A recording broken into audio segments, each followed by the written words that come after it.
Breaking news out of Washington. President Biden just signed an executive order to defend and enhance access for women seeking an abortion. He had strong words about the Supreme Court's decision to overturn Roe versus Wade.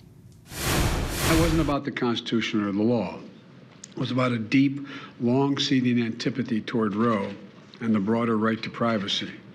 As the justices wrote in their dissent, and I quote, "The majority has overruled Roe and Casey for one and only one reason, because it has always despised them, and now it has the votes to discard them," end of quote. So what we're witnessing wasn't a constitutional judgment. It was an exercise in raw political power.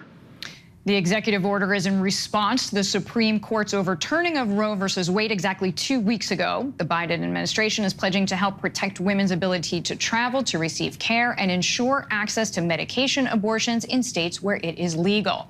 ABC's Alex Perche joining me now from Washington.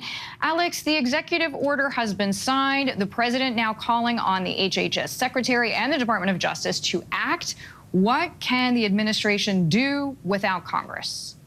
Well, essentially, this executive order reinforces the administration's commitment to enforce laws and protections that are already in place. You mentioned how this formally instructs the Department of Justice and HHS to push back on efforts that we've seen in some states to limit federally approved abortion medication, also efforts to limit travel across state lines for access to clinical abortion services. It also takes steps to protect patient privacy online, giving teeth to the FTC to go after what the president called data dealers. And then the last point is it provides leave for federal workers traveling for medical care. Alex, you mentioned crossing state lines. How does the executive order help women in the states, at least 13, that have stopped nearly all access to abortion? Well, so I think that is definitely a big point of this executive order, protecting their right to travel across state lines to receive clinical abortion services. But Deirdre, the other point of this was the FTC being able to go after what the president called these data dealers. It's been a lot of fear that your search history on your phone or your computer, that could end up in the hands of government officials, law enforcement agencies, and that people could essentially be prosecuted for seeking out abortion services online. And so what the Justice Department and HHS are going to be doing now, instructed by the president, is they're going to be basically instructing insurers and healthcare professionals on what data they should and are required to share with local law enforcement. Yeah, Alex, an absolutely frightening concept to think that you could be charged for something that you Googled. An executive order, we know, cannot restore the federal right to have an abortion. It would take an act of Congress. You filled us in on that. The president does not have that support. So what more can he do?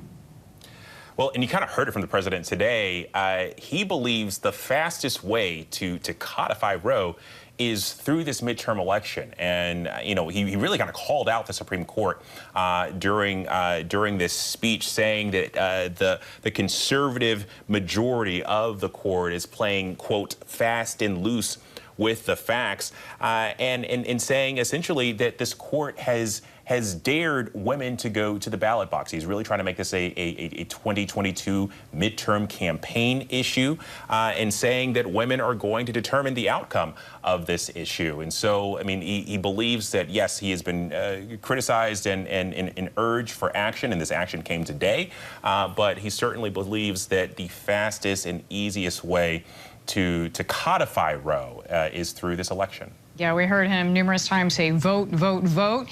Alex, for those who oppose abortion, the groups who celebrated the day that the Supreme Court overturned Roe v. Wade, what are they saying about the president's executive order?